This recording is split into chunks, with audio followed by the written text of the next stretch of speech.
पफिदा मन डोली बा, तोरा चोली पफिदा मन डोली बा।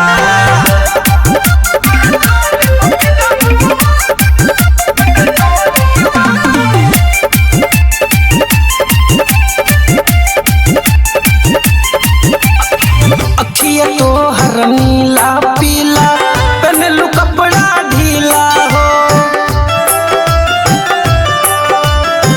गाँव जबारा छोड़ा पतर की हिलल बा पूरा जिला हो। होठवा से चुआ तारे रसवा के धार, मन करत रहे खाली चाटी बाराबार। तोरा चलते प्रशासन के, तोरा चलते प्रशासन के खत्म गोली बा। तोरा चोली पफिदा मन डोली बा,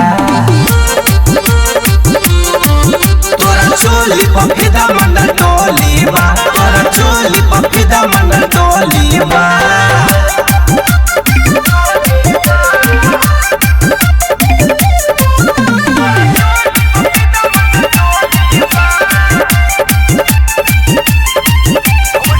ढोली तोहरा लागे ऐसे जैसे नदी विदेश के,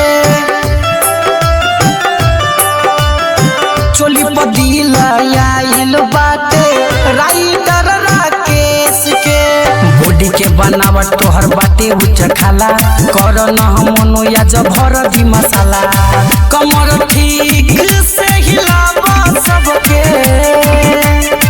कमर ठीक से हिलावा सबके, इहे त बोली बा। तोरा चोली पफिदा मन डोली बा।